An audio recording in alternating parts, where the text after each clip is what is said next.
오늘은 우리 주 예수 그리스도께서 예루살렘에 입성하신 날을 기념하는 종려 주일입니다. 그리고 오늘부터 고난 주간이 시작되고 다음 주일은 부활 주일로 지키게 됩니다.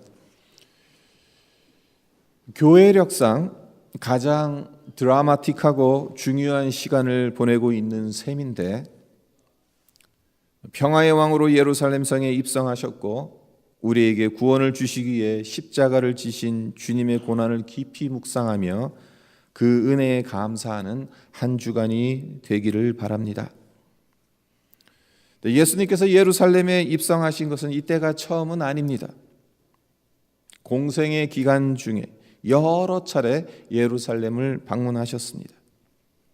다른 점이라고 한다면 예전에는 예루살렘을 방문하시고 갈릴리로 다시 가셨지만 이번은 갈릴리로 돌아가시지 못하고 십자가를 지셔야 하는 마지막 방문이었다는 것이 다릅니다. 종려주일에 예수님께서 예루살렘에 들어가신 이유, 그것은 죽으러 들어가신 것입니다.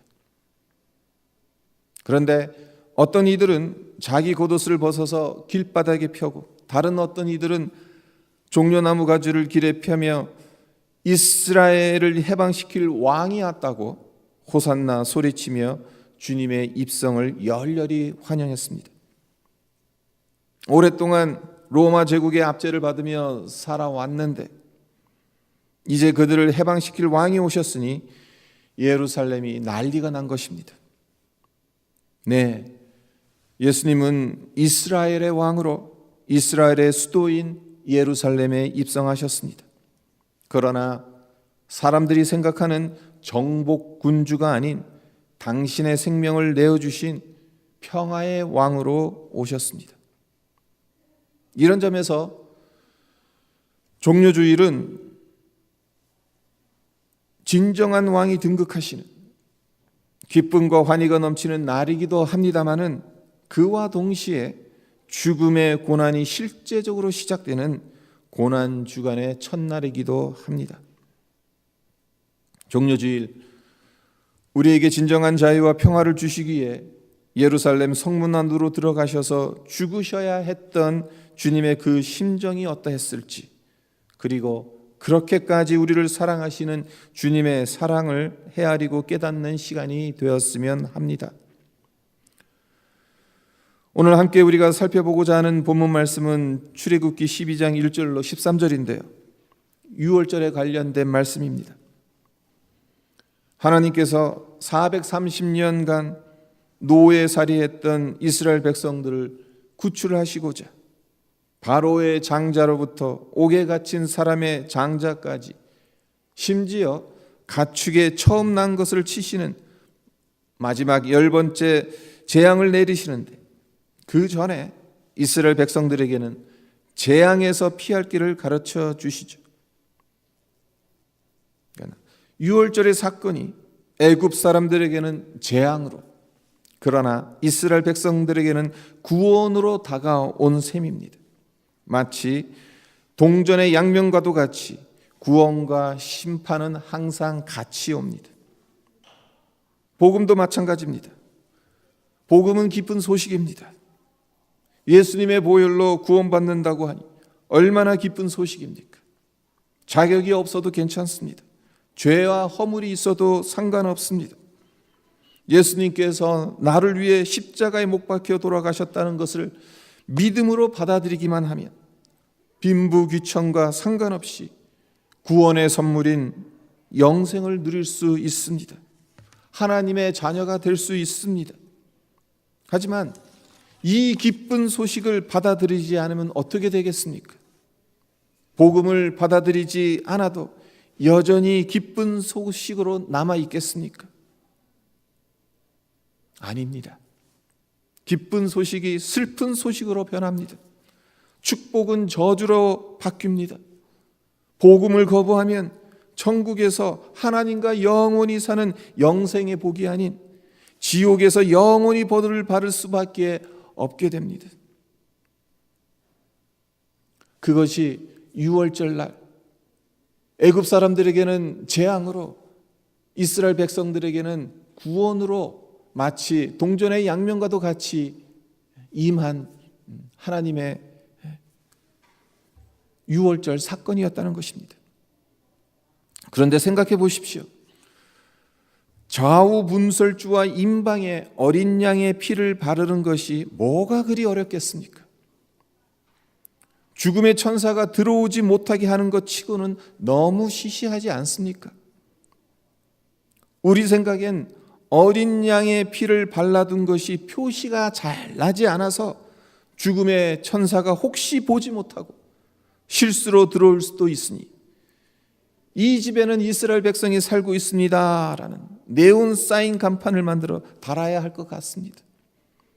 그렇게 할 수 없다면 적어도 쉽게 구별할 수 있는 특별한 표시를 해야 안심이 될 겁니다.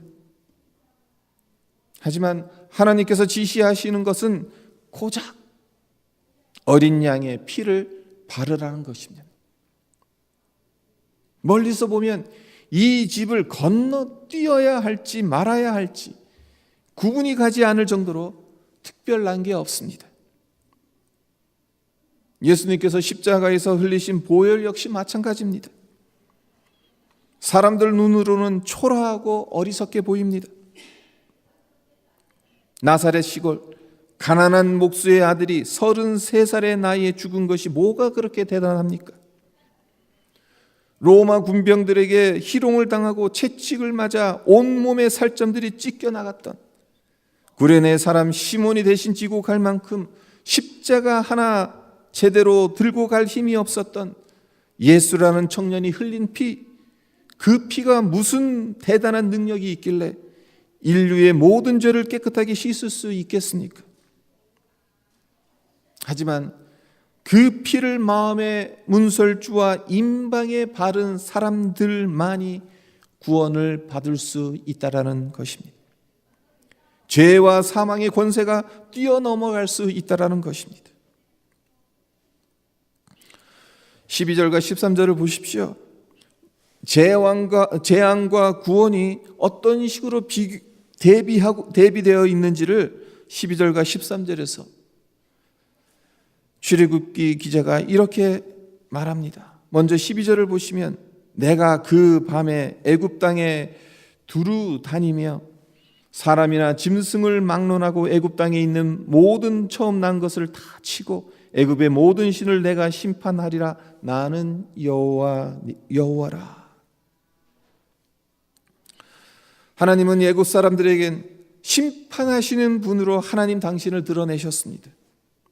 이어 보면 13절에서는 어떻게 하나님 당신을 드러내십니까? 내가 애굽 땅을 칠 때 그 피가 너희가 사는 집에 있어서 너희를 위하여 표적이 될지라. 내가 피를 볼 때 너희를 넘어가리니 재앙이 너희에게 내려 멸하지 아니하리라. 이스라엘 백성들에겐 구원의 하나님으로 드러내시고 있습니다. 그런데 여기서 눈여겨보아야 할 표현이 하나 있습니다. 우선 12절에선 내가 그 밤에 애굽 땅을 두루 다니며 라고 되어 있어요. 애굽 땅에 두루 다닌다.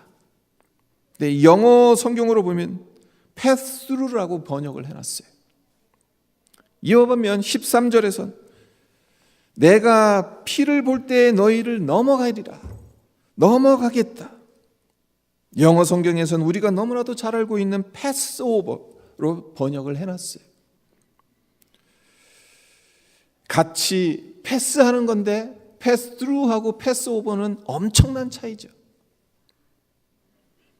하나님께서 패스루 한 곳에는 죽음이 임합니다. 죽음의 사자로 임하신 하나님께서 패스루 하시기 때문에 어느 누구도 죽음의 심판을 피할 수 없습니다. 태양신의 아들이라고 떠받드는 바로 왕의 장자도 하나님의 심판을 피할 수가 없습니다. 그러나 구원하실 하나님의 백성들에겐 하나님께서 패스루가 아닌 패스오버 하셨어요. 하나님께서 패스루 하면 살아남을 자가 아무도 없으니까 어린 양의 피가 발린 집은 패스오버 넘어가시겠다고 약속하셨습니다. 성도 여러분, 우리 역시 하나님께서 패스루 하시면 죽을 수밖에 없는 자들이었습니다. 패스루 하셔서 심판을 내리셔도 할 말이 전혀 없는 존재들이었습니다. 그런 우리에게 예수님의 보혈을 부어주셨고 죄와 사망을 패스 오버하게 하셨습니다. 얼마나 놀라운 은혜입니까?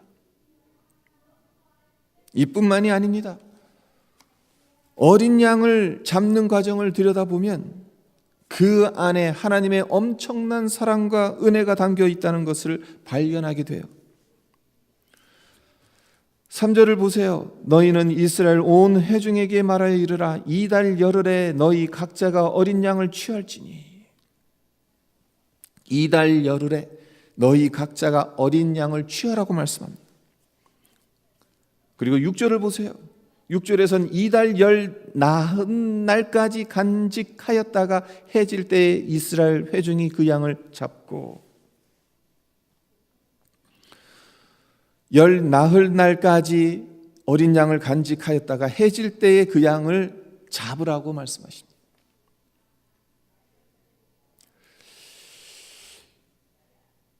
그러니까 열째 날 되는 날 지금 어린 양을 데리고 와서 14째 날 해 질 무렵에 그 양을 잡으라고 죽이라고 명령하시는 겁니다.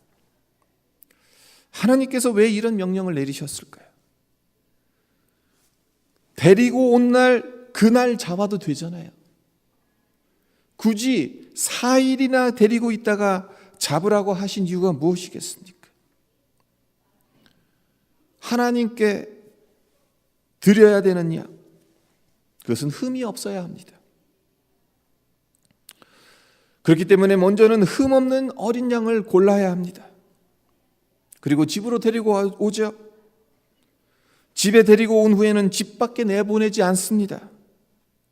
밖에서 돌아다니다가 가시에 찔려 조그만 상처라도 나게 되면 제물로 사용할 수 없기 때문에 밖에 내보내지 못해요. 집안에서 금지 옥욕처럼 돌보아요. 먹이도 좋은 먹이를 주고 잠도 함께 자요. 이렇게 4일을 데리고 있으면 어떻게 될까요? 1년 된 어린 양, 그냥 보고만 있어도 귀엽고 사랑스러울 텐데 정이 들 대로 들지 않겠습니까? 어느 시골 교회의 목사님 사모님의 간증입니다. 집에서 키우던 개가 6마리의 새끼를 낳았습니다. 새끼들을 모두 키울 수는 없기 때문에 젖을 떼고 나면 다른 사람들에게 주기로 약속을 하셨대요. 그리고 어린 강아지들을 돌보는 일은 어린 딸에게 맡겼습니다. 40일 정도 지나니까 어미개가 젖을 빨려고 달려드는 새끼 강아지들을 밀쳐냅니다. 이것을 본 사모님은 젖을 뗄 시기가 되었습니다. 강아지들을 약속한 사람들에게 나누어 줘야겠다 생각하셨고 어린 딸에게 그렇게 하라고 말합니다. 그래서 어린 딸은 강아지 1마리씩을 품에 품고 약속한 집에 데리고 갑니다. 그렇게 1마리씩 다른 집에 보내는데 강아지가 죽으러 가는 것도 아니잖아요. 그런데도 어린 딸은 뭐가 그렇게 슬픈지 엉엉 울더라는 겁니다. 40일 동안 키우면서 정이 들 대로 들었으니까, 그 강아지와 생이별을 해야 하니까 가슴이 아플 수밖에 없었던 겁니다. 어린 딸의 이런 행동을 보면서 사모님이 깨달은 것이 있었습니다.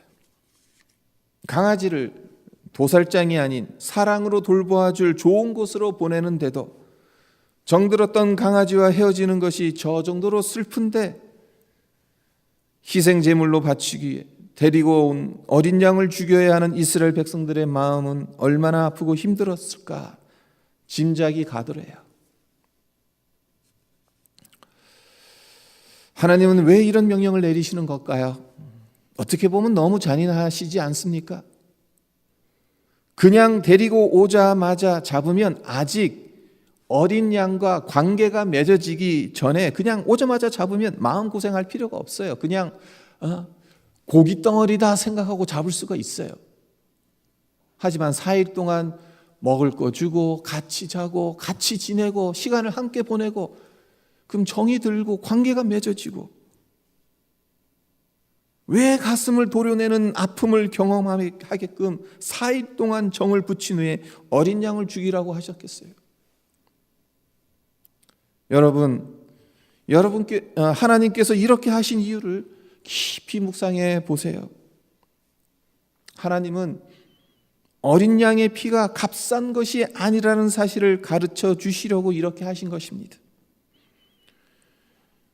죽음의 재앙이 건너뛰기 위해서는 어느 누군가 대신 피를 흘려야 한다는 사실, 그것도 정을 붙여서 차마 쉽게 죽일 수 없는 어린 양의 생명을 희생해야만 한다는 것을 깨달으라고 이런 명령을 내리시는 것입니다. 그리고 이 명령은 결국엔 하나님의 심정을 헤아리라는 명령이라고 볼 수 있습니다. 왜 그렇습니까? 생각해 보십시오.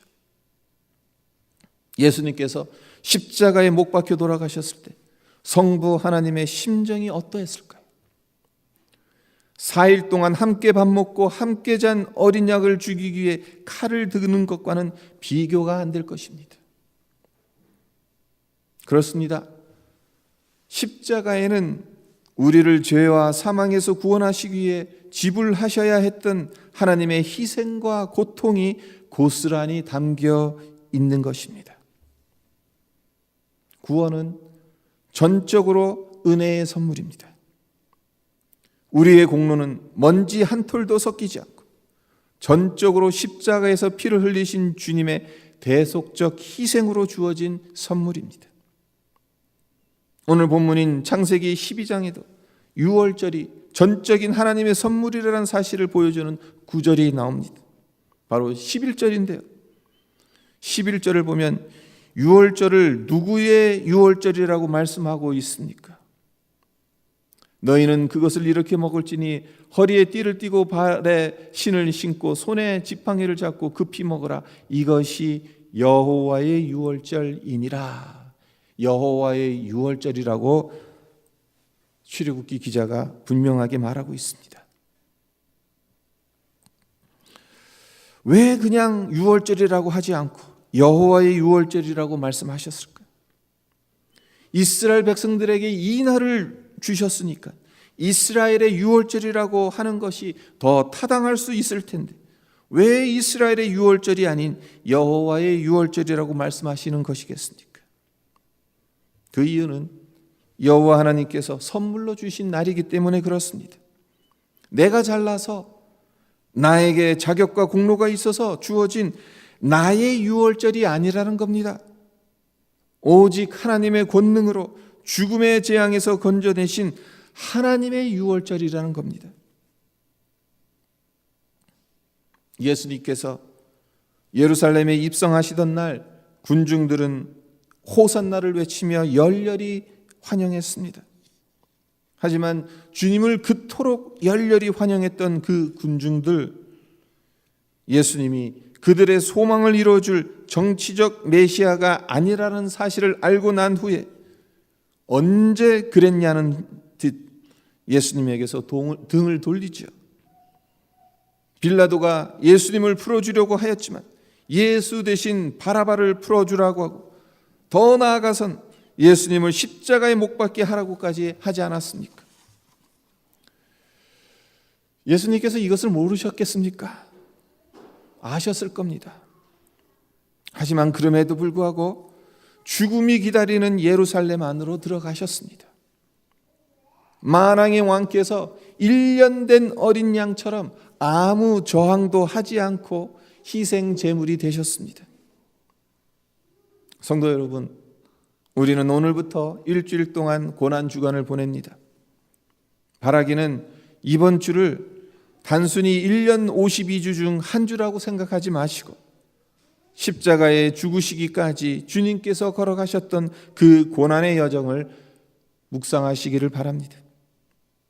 주님의 고난을 묵상하기가 점점 힘들어가는 세상에서 살고 있기는 합니다마는 그리스도의 고난에 여러분의 마음을 집중하셨으면 좋겠습니다. 유월절 어린 양으로 오셔서 흘리신 주님의 보혈이 얼마나 값진 것인지를 깊이 묵상하시면서 십자가의 은총, 보혈의 은혜에 깊이 잠기시기를 주님의 이름으로 축원드립니다.